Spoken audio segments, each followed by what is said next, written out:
The 29th of December 2025, the last Monday of the year 2025. Thank you so much for choosing Mwangaza Prime News and hoping your day has been well and fine. My name is Kelvin Kariba and my sign language interpreter is Laurina Wamboy. Welcome to our bulletin.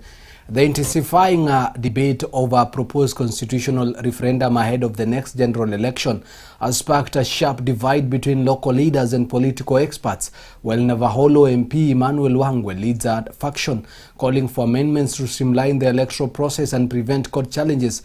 Prominent analyst Baraka Muluka and Leonard Mayende have rejected the move, terming it as a costly burden to taxpayers.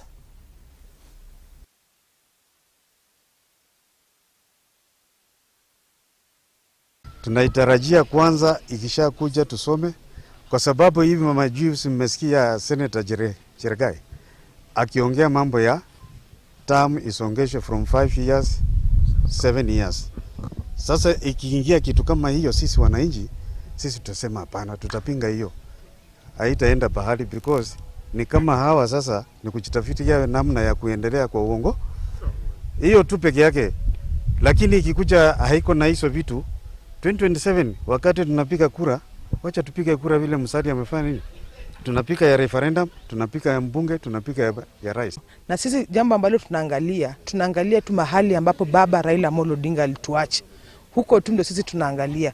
Baba alituacha katika broad based government, na hapo ndio sisi tunaangalia. Mtu yeyote ambaye anaongea kando na yale ambayo baba alituacha, huyo ni mtu ambaye hataki maendeleo katika nchi yetu ya Kenya. Lakini yule mtu ambaye anaongea kuhusu mambo ya broad based na mahali ambapo baba mwenyewe alituacha, huyo ndio mtu ambaye sisi tutaunga mkono. Ni kweli tusipoandaa mambo ya referendum, huenda uchaguzi wa 2027 ukawa unconstitutional, kumaanisha kwamba tutakuwa tunafanya kazi bure. Cha pili, tuangalie mambo ya CDF devolution. CDF kila mahali unaona mradi ni wa CDF. County government imekuwa overwhelmed na kazi ambayo indakana kufanya. Kwa hivyo tunapotafuta a second tier of devolution pamoja na Ward Development Fund inapoangaziwa, basi tunachambua kwamba ni kweli masuala ya devolution inaendelea kufikia mwananchi pale chini. Kwa hivyo Mheshimiwa Musalia, mimi naposoma hiyo, na mimi nikiwa ambaye nilikuwa kiranja mkuu wakati wa BBI, ukiangalia Mheshimiwa Musalia amesoma nusu yanatokana na BBI, ameweza kuyaleta, nusu yako katika NADCO report, ameweza kuyaweka pale. Kwa hivyo naona kama Mheshimiwa Musalia amesummarize yale ambayo yalikuwa katika BBI na yale ambayo yako katika NADCO report, na mimi nasema tuunge mkono hiyo discussion.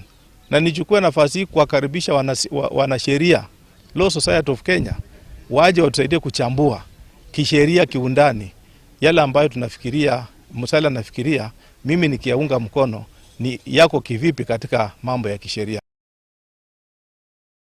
Public Health Principal Secretary Mary Muthoni has issued a stern warning against the rising trend of self-medication, linking the misuse of over-the-counter drugs to increased antimicrobial resistance and late-stage cancer diagnosis. Speaking in Kirinyaga County, the PS urged Kenyans to abandon self-prescription in favor of professional medical examinations and regular screenings, while emphasizing that enrollment in the Social Health Insurance Fund SHIF is essential for accessing the timely, life-saving health care needed to combat chronic diseases.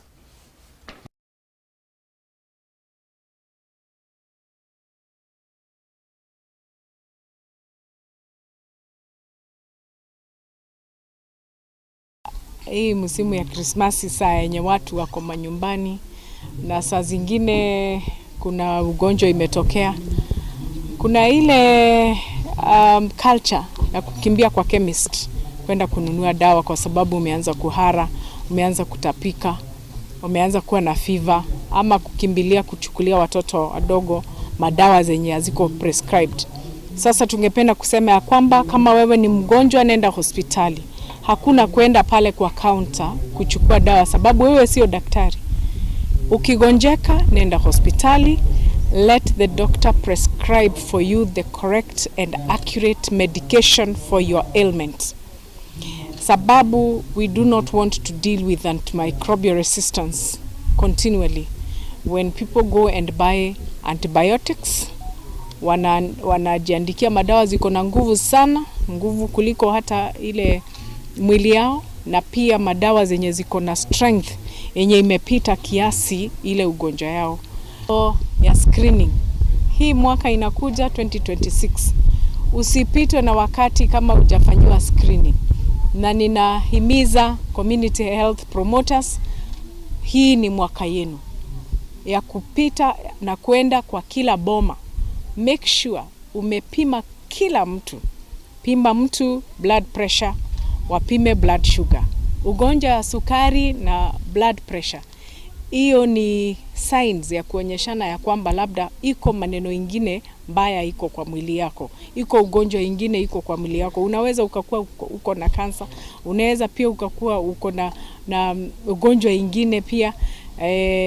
Na tungependa kusema ya kwamba hizi ni signs and symptoms zenye zinaweza zikakuwa ziko hapa juu tu. Kwa hivyo community health promoter akisha kupima akwambia ya kwamba blood pressure iko juu kiasi, kimbia hospitali. Kama umepata uko na ugonjwa wa sukari, kimbia hospitali. Ukipata uko hata na fever, kimbia hospitali. Ndio tusije tukakuwa tunajitibu hapa manyumbani, na saa zingine ile ugonjwa inahitaji mtu mwenye ako na specialized skills ya kujua ama ujuzi ya kukupima, ukapimwa pale, hata samples zinapelekwa kwa lab, zinaonekana ya ukweli aswa ni ugonjwa gani uko nayo.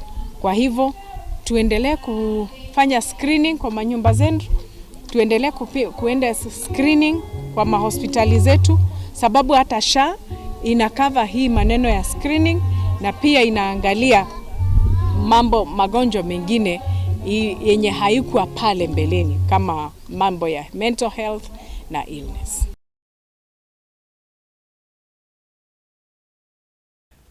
Leaders in Meru County have issued a stern advisory to parents to exercise financial discipline during the 2026 New Year festivities to ensure school fees are prioritized for the upcoming term. Amid the holiday celebrations, the leaders also urged parents to closely monitor their children to prevent underage drinking and substance abuse, ensuring a smooth and timely return to school. Additionally, the leaders appealed to the national government to fast-track support structures for students transitioning to grade 10, the pioneer class of the new senior secondary school level under the CBC framework.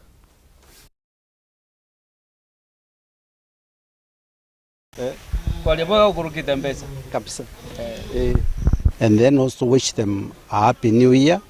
That's the year 2026. And as we celebrate the Christmas season, then we should also not forget that we have children that are supposed to go back in school the first week of January. And also we have the other team of the students that are completing grade 9. They are joining grade 10, which is a new type of education that we have never experienced in this country. And we also wish to have the support, both the parents, the students, the teachers, to ensure that there is a smooth transition now from year 9 to year 10. And lastly, I wish to tell our parents that as we celebrate the Christmas holiday and the New Year, then let's not eat everything, let's not use everything, but let's keep something for our children who will be going back to school in the first week of January, or those ones who will be going to grade 10 by the close of January. Tusherehekee kwa njia inayofaa. Tusisherehekee na vileo sana, tusitumie madawa ya kulevya, na tusitumie sana madawa yenye yanaweza kutuharibia.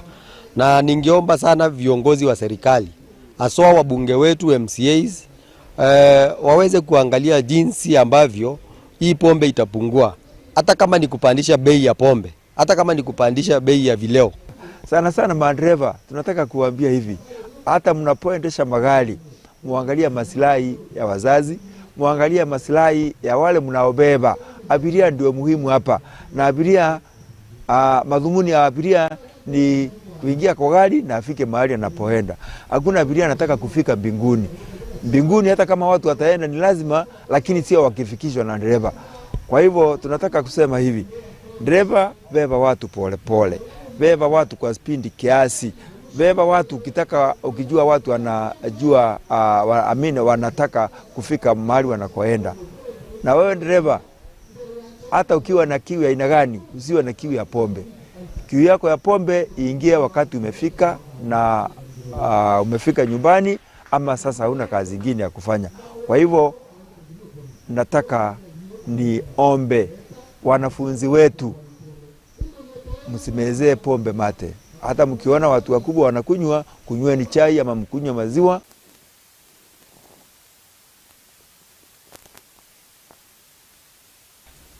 And Westland's MP Tim Wanyonyi's bid for the Bungoma gubernatorial seat has faced a major setback after Ford Kenya leaders withdrew their earlier promise of support, led by party chairman John Chikati and Bungoma Senator David Wakoli. The officials expressed their displeasure with Wanyonyi's decision not to run on his brother's Moses Wetangula's party ticket, declaring that Ford Kenya will field its own candidate in the 2027 race. The leaders have intensified the battle for the seat, which has already attracted high-profile contenders.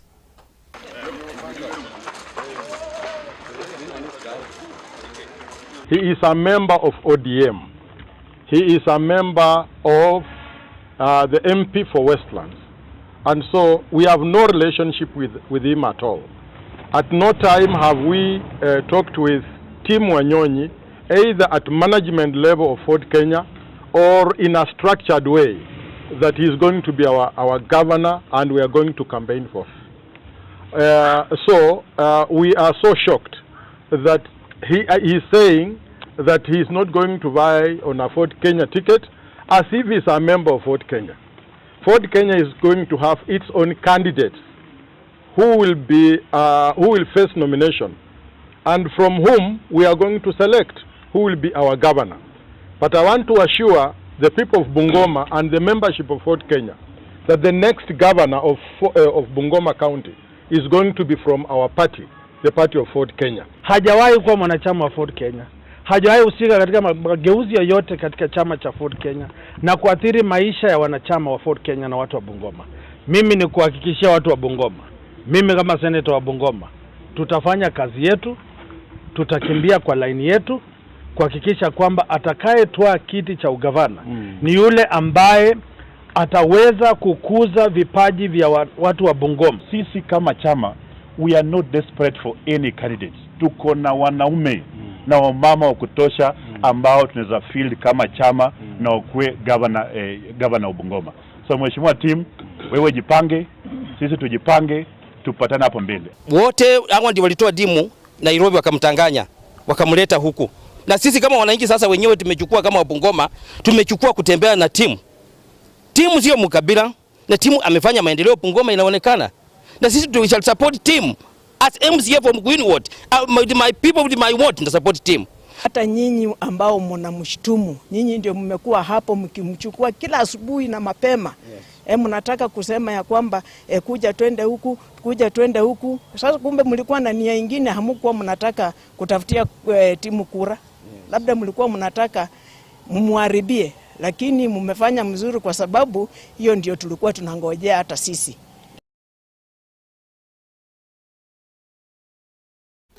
Saboti MP Caleb Amisi has announced that the public is still seeking answers regarding the suspicious deaths of prominent figures, a sentiment echoed by DAP-K leader Eugene Wamalwa, who questioned the government's silence on the fatal accident.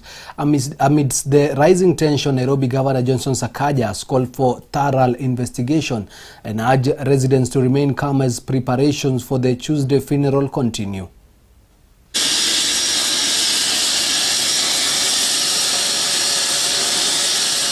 So what we want to urge the people here in Kitale, as well as in Lugari, where we shall be, is to be calm, to be peaceful.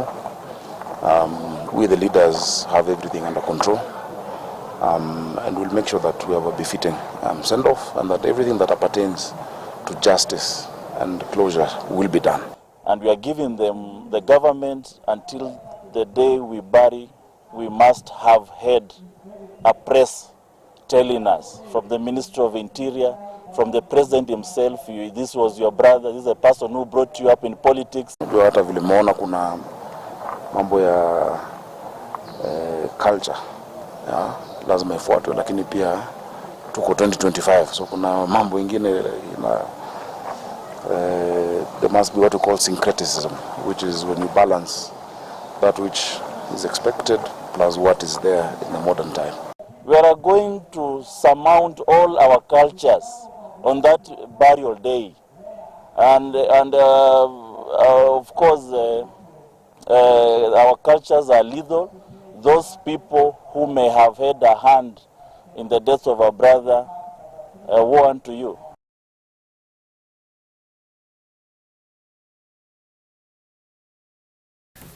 And that story gives us a good moment to take a short commercial break, but we'll be right back. Don't go too far.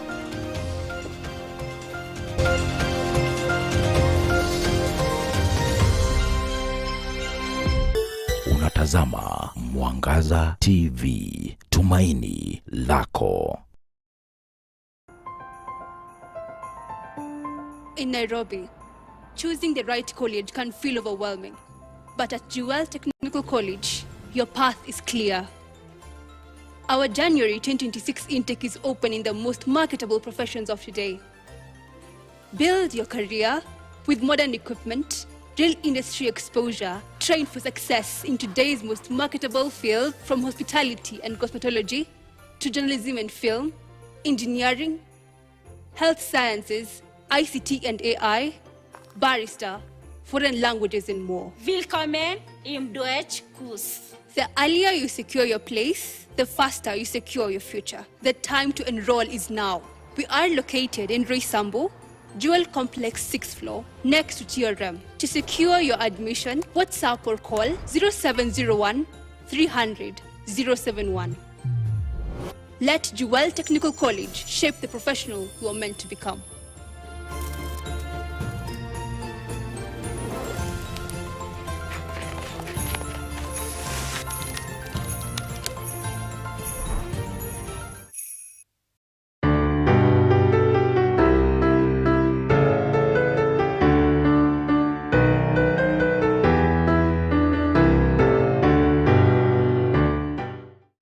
My names are Buire Evelent from Jewel Technical College. I'm also Miss Jewel of 2025. I wish you a Merry Christmas and a Happy New Year. Enjoy your moments.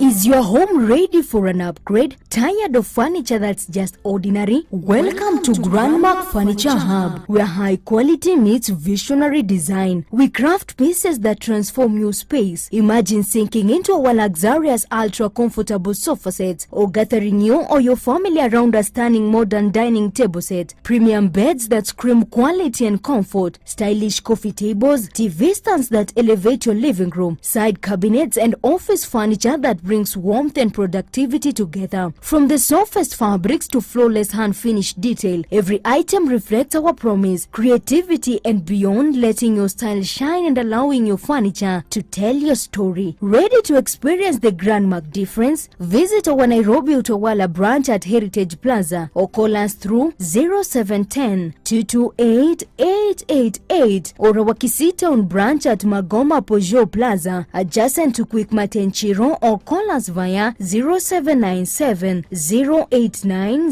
048 or connect with us on all social platforms at Grandmark Furniture Hub. Grandmark Furniture Hub, creativity and beyond.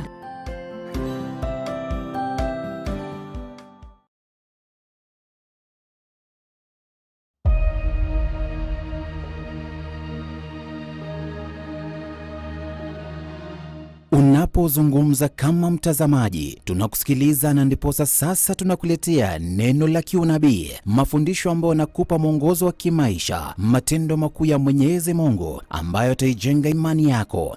Kama kuna pepo baya, pepo tunataka tuikemee, ni pepo ya ulimi. Sema pepo ya ulimi. Kama tunahitaji deliverance, ni deliverance ya ulimi. Kama tunahitaji tubadilike, ni ulimi ibadilike. Kwa sababu kile kinaharibu watu, kimeharibu washirika wengi hapa, kile kimeharibu hata wamama wa kanisa na wazee ni ulimi. Sikia hapa, jiosheni, jitakazeni. Kujiosha si sabuni na maji. Kujiosha ni kuondoa ubaya, kuokoka, kuacha hizo dhambi mbaya, kuondoa hiyo vitu ambazo zilikuwa na kufuata, hiyo umalaya, hiyo usherati, hiyo mambo ulikuwa uondoe, ndio mpatane na Jehova. Uambie Mungu, nataka kubadilika, nataka kuwa kiumbe kipya.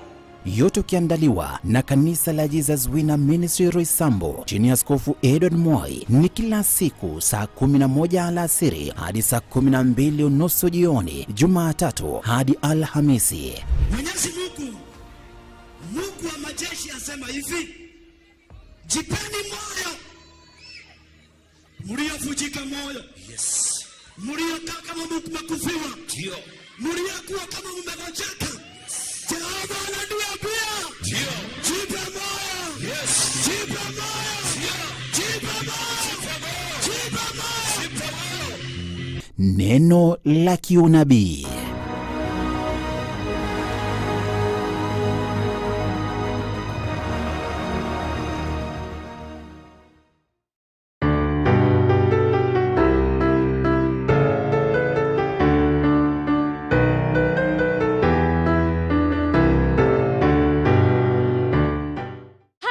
Tunajua mwaka imekuwa ni ngumu, a lot of things have happened, lakini all thanks to God kwa maana tumefika mwisho wa huu mwaka, na sisi kama Awakening Generation we want to wish you a Merry Christmas and a Happy New Year.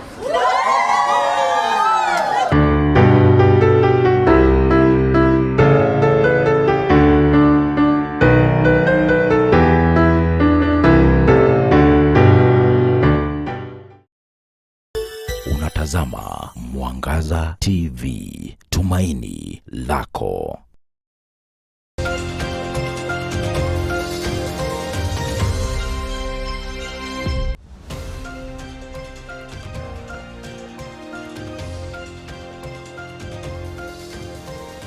And welcome back to our bulletin. Kenya Revenue Authority KRA Chairman Derito Moraithia has called on leaders to shift the national political discourse from confrontation to a competition of ideas to unlock the country's economic potential.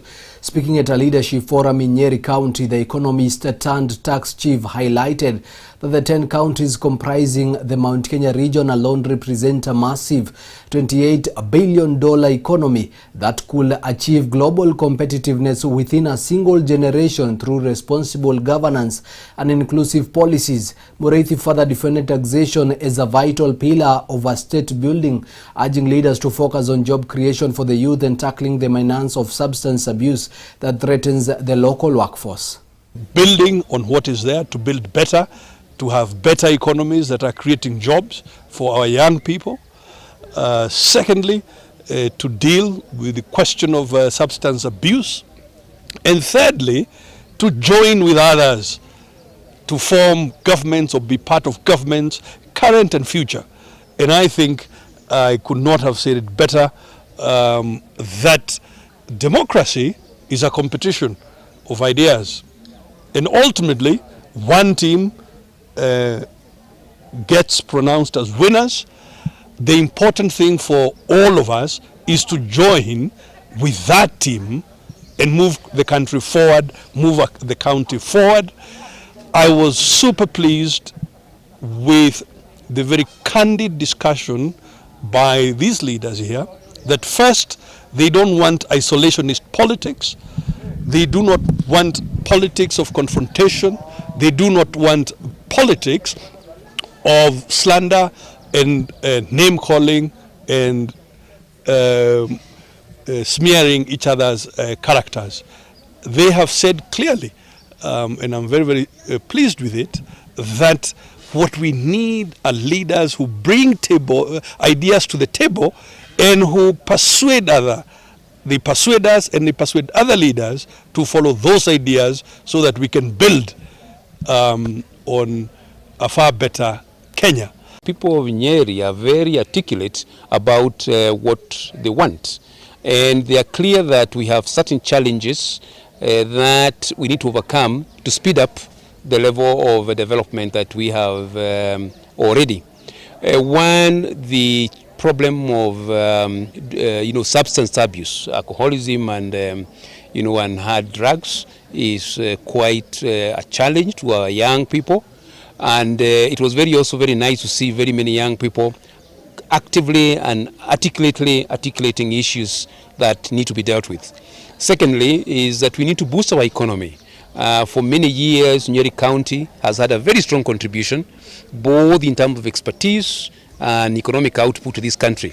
We want to be a competitive county that, as other counties also do their best, we also want to do better than them because we think that being the best and striving at it is what this country needs.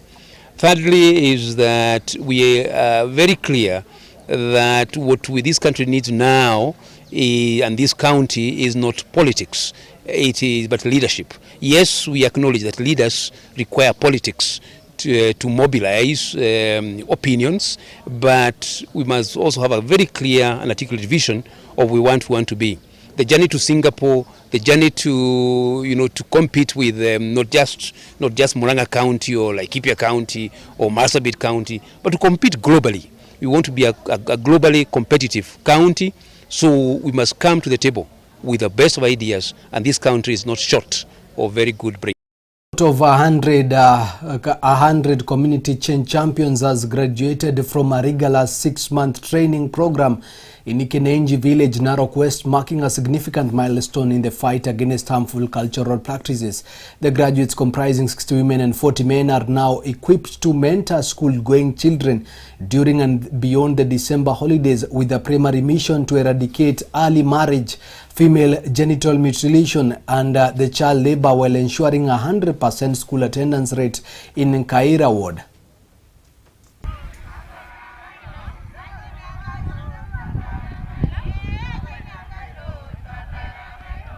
Today we are graduating a total of 100 graduates. That is 60 members of community change, and we have 40 members of national positive parenting from Siana location. From the national positive parenting model, it is a model that equips the parents and caregivers with the good nurturing skills and how they can mentor their children and bring up the children at the household level. National positive parenting is a government-led program, and we are doing it collectively with the Department of Children Services from the national government. Nasema asante kwa wale wote waliosoma na wale wote wamekuwa pamoja kwa hiyo muda ya miezi 6. Imekuwa muda, lakini tunaomba ile masomo mmepata muende mkaya na masomo, muende muelimishe wale hawajakuja, juu tunapanga wengine wakuje ili tuone kama tunaweza toa msichana wasichana wetu katika ndoa za mapema na katika mimba za mapema na katika ukeketaji. Tunaomba sana wazazi wetu, achaneni na wasichana. Pia wafulana, mulete wafulana shuleni wasome. Kuna wengi bado wako malishoni na sasa wanatorokesha kuchukua sehemu za mbali. Na ile kitu naomba wenzangu tunaofanya kazi pamoja wote, yani machifu wote, ukiwana kijana pahali popote anayechunga mifugo za watu, naomba uchukue uweke shule iliyo karibu ya serikali, upatiane ripoti na huyo mtoto akue shuleni. Ni mbaya kabisa kuchukua mtoto kupatia apelekwe ama kuolewa ikiwa mdogo. Tumekataza hiyo, hakuna kuoa mtoto ikiwa mdogo. Kupatia mtoto haki yake, isome mpaka imalize shule, alafu aenda achague vile anataka. Imetufunza vile tunajua kuongea na familia. Mimi nikiwa nimeuza ng'ombe yangu moja, naleta kwa meza, tunaongea kama familia, tunasema tufanye hii mradi kupitia familia yetu.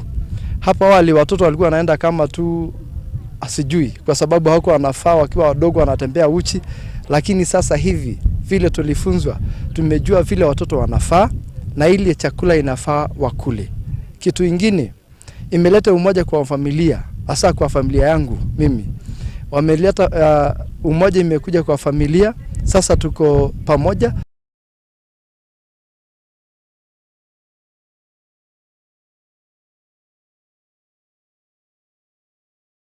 That story marks the end of our bulletin tonight. Thank you so much for choosing Mwangaza Prime News, and it also marks the end of my English bulletin for this year 2025. Thank you so much for remaining with us, together with the entire team behind the scenes who have seen through us through the entire Christmas period or through the entire festivity period. From tomorrow, a new team kicks in together with Daisy Paul on the English desk, ready to inform you of everything that will be happening up to the new year, together with the entire team behind the scenes led by Maxwell, my director, Stella Karaoke on the graphics, together with the digital side, together with Kazungu on the sound side, together with Robert, the editor, the news editor of the day, and Peter Gashara, the camera person of the day, and together with my sign language interpreter, Laureen Wamboi. We wish you a nice evening together with a Happy New Year.